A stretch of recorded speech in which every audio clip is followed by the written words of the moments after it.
ہم تیری ہی عبادت کرتے ہیں، ہم تیری ہی عبادت کرتے ہیں اور ہاں ہم تیری ہی عبادت کرتے ہیں اور کرتے رہیں گے۔ مسجد کے اندر بھی، باہر بھی، اندرون خانہ بھی، بیرون خانہ بھی، جلوتوں میں بھی، خلوتوں میں بھی، انفرادی زندگی میں بھی، اجتماعی زندگی میں بھی۔ قرآن تو کلام فطرت ہے نا، انسانی کمزوریوں سے اللہ سے زیادہ واقف کون ہو سکتا ہے؟ وعدہ ہی ایسا لیا کہ فرار کا راستہ ہی کوئی نہیں۔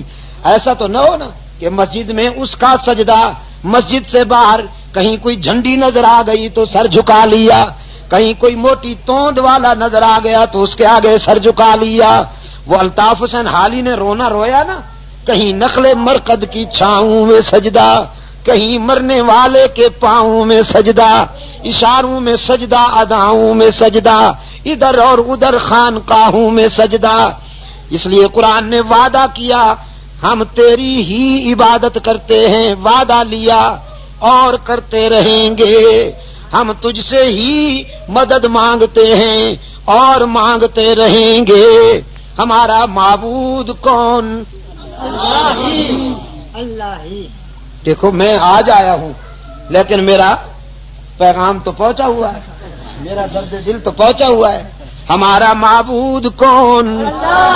ہاں ذرا ہی پہ ضرب لگا کر وہ سفید چوٹیوں والے پہاڑ سن لیں، حشر میں گواہی دیں گے، مل کر کہیں گے معبود ہم نے تیرے لیے بہت سو کو ناراض کیا، بہت سو کی نگاہ غضب کا سامنا کیا، بہت سو کے مظالم سہے، اتہامات کا نشانہ بنے، لیکن جب تک جیے یہی کہتے اور کہلواتے رہے ہمارا معبود کون؟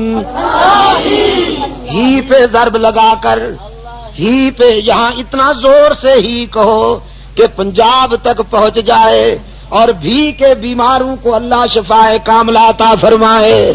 ہمارا معبود کون؟ ہر جگہ موجود کون؟ انسانی جبین کی عاجزیوں کے لیے سچا مسجود کون؟ حاجت روا کون؟ مشکل کشا کون؟ حضرت فرما رہے تھے ابھی کہ حضرت علی رضی اللہ تعالی عنہ علمی سفر میں عقدہ کشائی کرتے ہیں، فقہی مسائل میں عقدہ کشائی کرتے ہیں، لیکن حقیقی مشکل کشا کون ہے؟ یہی تو ایاک نستعین کا مفہوم ہے، ایاک نستعین کا یہی تو مفہوم ہے کہ ہم تجھ سے ہی مدد مانگتے ہیں اور مانگتے رہیں گے۔ تو ہماری حاجات میں کام آنے والا کون؟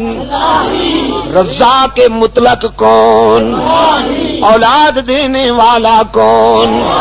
بیماریاں دور کرنے والا کون؟ ہر کسی کی دعا و پکار کو سننے اور قبول کرنے والا کون؟ تانا دیے بغیر گناہگاروں کو دامن رحمت میں چھپا لینے والا کون؟ چترال کے روشن ضمیروں، باقی جہاں جاؤ گے لوٹے جاؤ گے،